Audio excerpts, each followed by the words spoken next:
Stage नहीं बना सकते, लाइट नहीं लगा सकते, ये सब कौन कर रहा है? ये पॉलिटिकल प्रेशर में आकर बंगाल की पुलिस ये काम कर रही है, जो कि गलत है। मैं इसका सख्त निंदा करता हूं और आज न कल इसका जवाब मैं दूंगा।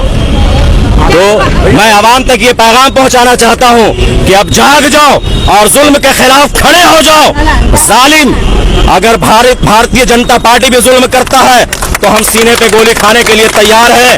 और किसी भी चीज में इन्वॉल्वमेंट नहीं है। आपने उनको डायरेक्टली जो है एक केस दर्ज करके उनको आपने 1 महीने से ज्यादा हो चुका है, उसको आपने अंदर रखा हुआ है। सिर्फ इसलिए रखा हुआ, ये डर है, सरकार को डर है कि आने वाले दिनों में जो है नौशाद सिद्दीकी का जो मामलात है, आने वाले दिनों में उनका जो है छाप यंग बैच के अंदर में लोगों की माइनॉरिटी का एमएलए है, 1 एमएलए अपोजिशन, बाकी एक बीजेपी है, उसकी तो कोई गिनती नहीं है, हम उसे अहमियत नहीं देते, वो फिरकाप्रस्त पार्टी है। लेकिन एक एमएलए जो माइनॉरिटी का है, जो सेकुलर बात करता है, जो इंसाफ की बात करता है, आपको उसको वो एक एमएलए आपके आंख का कांटा बना हुआ है और उसको फैब्रिकेटेड केस डाल करके आप उसको सलाखों के पीछे डाल रखा है। तो ये सरासर जुल्म है, नाइंसाफी है। हम वो एक आवाम पे जुल्म कर रही है, उसका नतीजा ये होता है कि उसे अपने जुल्म का हिसाब देना पड़ता है और उसकी हुकूमत गिर जाती है, उसकी ताकत मिसवार हो जाता है, उसे गर्क कर दिया जाता है। ये बंगाल की भी तारीख कहती है, हिंदुस्तान की भी तारीख कहती है और पूरे दुनिया की ये तारीख कहती है। आपने देखा कि 34 साला सुर्ख किला भी मुनहदिम हो गया। आज मगरबी बंगाल की सरकार जो अब्बास सिद्दीकी के साथ जो जुल्म की है, वो जुल्म अब्बास सिद्दीकी के साथ नहीं है, एक विधायक के साथ है जो कि भांगुर का एमएलए है। भाकुर के पूरे जनता के साथ जुल्म है कि एक फैब्रिकेटेड केस डाल करके 307 का मुकदमा दायर करके और दिगर ना जाने कितने कितने फैब्रिकेटेड केस को डाल करके उन्हें जेल के सलाखों के पीछे रखा जा रहा। उसकी वजह सिर्फ एक है, क्योंकि उसका नाम नौशाद सिद्दीकी है। अगर उसका नाम घोष, बोस, ये वगैरह वगैरह होता तो ये नहीं होता। इसका इस बात का सबूत है कि जब 2022 सितंबर 13 सितंबर 2022 को भारतीय जनता पार्टी, भारत जलाओ पार्टी ने जो आंदोलन किया था और नवन्ना अभियान किया था और जो सड़कों पे तांडव किया था, मछुआ से लेकर नवन्ना तक, पुलिस की ताकत नहीं हुई कि 15 दिन से ज्यादा या 10 दिन किसी एमएलए को या किसी बीजेपी के लीडर को रोक करके रखे। क्यों? कि उसमें बोस है, घोष है, बनर्जी है, चटर्जी है और यहाँ नौशाद है। ये राजनीति बंगाल में चल रही है। ये राजनीति बंगाल की आवाम बर्दाश्त नहीं करेगी। दो तरफा राजनीति, दो नीति बंगाल की आवाम बर्दाश्त नहीं करेगी। अब बंगाल की आवाम इसका जवाब देगा और इसका जवाब बहुत जल्द नजर आएगा। आज हम लोग यहाँ जो एहतजाज कर रहे हैं, प्रोटेस्ट कर रहे हैं, ये पीसफुल प्रोटेस्ट था। कहीं भी आपने, ठीक है, अगर हाईकोर्ट का ऑर्डर है कि माइक नहीं लगाने दिया जाएगा, कोई बात नहीं, हमने बोला माइक नहीं लगाएंगे। हैंड माइक भी आप इस्तेमाल नहीं कर सकते। ये कहाँ का रूल है भाई? तो ये मोटर गाड़ी बंद कर दीजिए, उससे साउंड पोल्यूशन होता है। आप स्टेज नहीं बना सकते, 6 इंच स्टेज नहीं बना सकते, लाइट नहीं लगा सकते, ये सब कौन कर रहा है? ये पॉलिटिकल प्रेशर में आकर बंगाल की पुलिस ये काम कर रही है, जो कि गलत है। मैं इसका सख्त निंदा करता हूं और आज न कल इसका जवाब मैं दूंगा। तो मैं आवाम तक ये पैगाम पहुंचाना चाहता हूं कि अब जाग जाओ और जुल्म के खिलाफ खड़े हो जाओ। जालिम, अगर भारतीय जनता पार्टी भी जुल्म करता है तो हम सीने पे गोली खाने के लिए तैयार है। और आपने देखा ना, मैं तो एग्जांपल दे रहा हूं कि 13 सितंबर 2022 को क्या हुआ था, ये मीडिया गवाह है। गाड़ियों को नजर आतिश कर दिया गया था, दौड़ा दा करके पुलिस के जवानों को पीटा गया था, लेकिन क्या उसके खिलाफ एक्शन हुआ? बताएं, आप मीडिया के लोग हैं।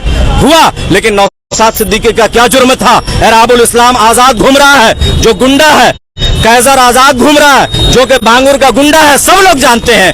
ऐसे गुंडे आजाद घूम रहे हैं और एक पीरजादा जो खानकाह से निकलकर सियासत करने के लिए आता है, आवाम की बात करता है, गरीब और पसमानदा लोगों की बात करता है, उसे क्या जरूरत पड़ी थी? उसे जरूरत इसलिए थी, उसके दिल में दर्द था कि अब आपको इंसाफ दिलाने के लिए खड़े हो। एक माइनॉरिटी का एमएलए है, 1 एमएलए अपोजिशन, बाकी एक बीजेपी है, उसकी तो कोई गिनती नहीं है, हम उसे अहमियत नहीं देते, वो फिरकाप्रस्त पार्टी है।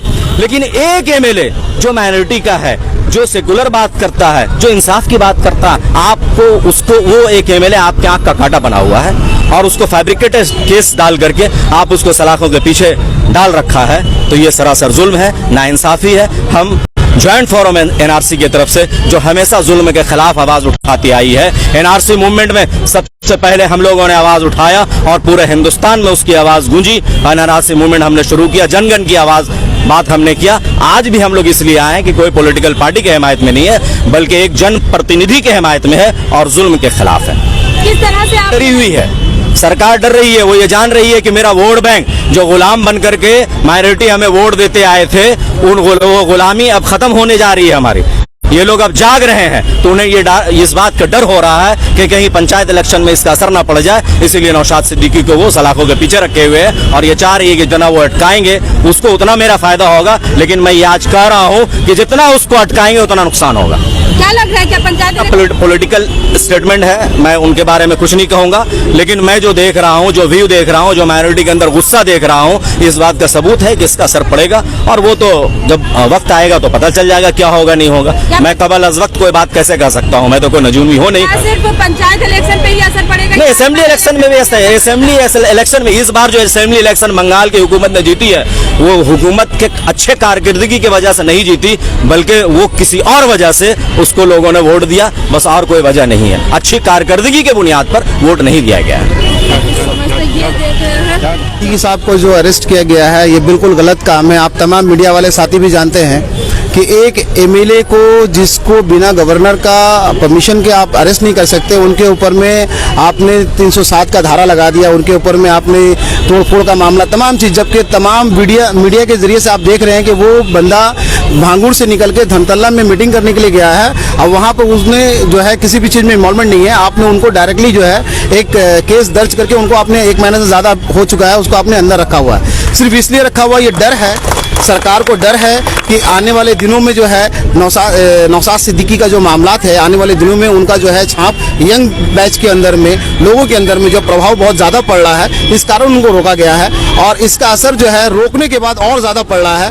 लोग उनको अब जो है बहुत ज़्यादा मान रहे हैं और समझ रहे हैं कि वो नौशाद सिद्दीकी किस पोजीशन में है आज के डेट में। ये आप तमाम लोग जानते हैं, मुझे बोलने की ज़रूरत भी नहीं है। आज के धरने के लिए माइक का स्टेज बनाने के लिए आप जो है यहाँ पर माइक नहीं यूज़ कर सकते हैं, क्योंकि वो हम माइक ऐसे भी हम लोग यूज़ नहीं करने वाले थे, क्योंकि अभी बच्चों का एग्जाम का टाइम है। हम लोगों ने मिनिमम वॉल्यूम में सोचा था कि एक छोटा सा बॉक्स लगा के हम लोग ये लोगों तक, क्योंकि हमारे यहाँ पर लगभग 100, 200, 500 लोग, जो भी 200-300 लोग यहाँ पर है, वो उन तक आवाज़ ये पहुँचे, उतनी दूर तक आवाज़ ही पहुँचानी थी, लेकिन वो परमिशन नहीं दिया गया। हम लोगों ने कहा कि माइक नहीं यूज़ करेंगे तो कम से कम एक प्लेटफॉर्म दीजिए जिस पे खड़े होकर के हम लोग बोलेंगे, ताकि ऊंचे में अगर खड़े होकर कोई बोलता है तो आवाज़ दूर तक जाती है। वो भी हम लोगों को परमिशन नहीं दिया गया। क्या लगता है जाम हो जा रही है, आवाज कुछ और प्लेटफॉर्म भी ऊंचा मत करें और ना ही आप जो है माइक का इस्तेमाल करें, किसी भी चीज़ का इस्तेमाल ना करें। सरकार क्या मीटिंग से डर रही है? ये बिल्कुल बिल्कुल बिल्कुल।